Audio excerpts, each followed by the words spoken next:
Nous savons qu'un tel projet ne peut pas être fait sans impact sur des populations. Bien sûr, il faut le dire,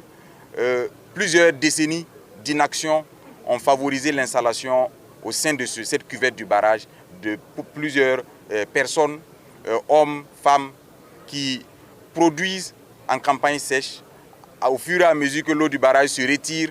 eux aussi ils avancent pour trouver les terres fermes. Ces terres fermes qui sont constituées justement par les dépôts venus de l'ensablement et pour rechercher au quotidien de quoi satisfaire leurs besoins. C'est donc sûr qu'avec le curage des barrages et bien sûr les mesures qui seront prises pour éviter que la situation ne se répète, ces populations vont trouver leur activité être affectées. Mais nous avons pris des dispositions et comme nous l'avons dit, nous prenons en compte les préoccupations des populations dans chaque action que mène le gouvernement. Et les dispositions ont été prises en collaboration avec la délégation spéciale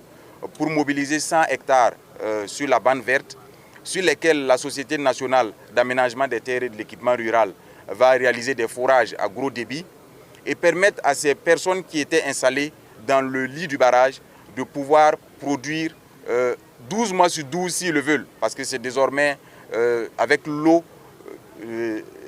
du sous-sol, notamment les ressources en eau profonde que nous allons, l'eau des forages, qui vont pouvoir assurer cette production et faire en sorte qu'ils puissent travailler 12 mois sur 12 et maintenir les revenus qui étaient les leurs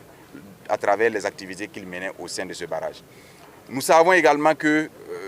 dans la période où nous engageons ces travaux, la pluie se prépare, la saison pluvieuse s'annonce et ces activités ne pourront pas continuer d'être menées. Nous avons donc,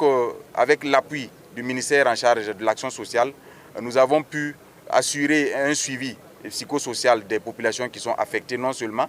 mais également nous allons apporter un soutien en termes de vivres, mais également en termes de moyens de production pour leur permettre de traverser la période difficile, mais également lorsque les superficies qui auraient été aménagées leur seraient mises à disposition, de pouvoir constituer des fonds pour pouvoir engager leurs nouvelles activités à travers la dotation en intrants, notamment en engrais minéraux, mais également en fumier organique. Mais bien sûr en moyens d'exorge, c'est-à-dire pour les moyens d'irrigation, à savoir les motopompes solaires, pour permettre à ces populations de pouvoir reconstituer leurs moyens d'existence et pouvoir mener des activités dignement et des activités qui ne sont pas en conflit avec les questions d'assainissement, avec les questions d'environnement, avec les questions de gestion durable des ressources et des infrastructures hydrauliques de notre pays.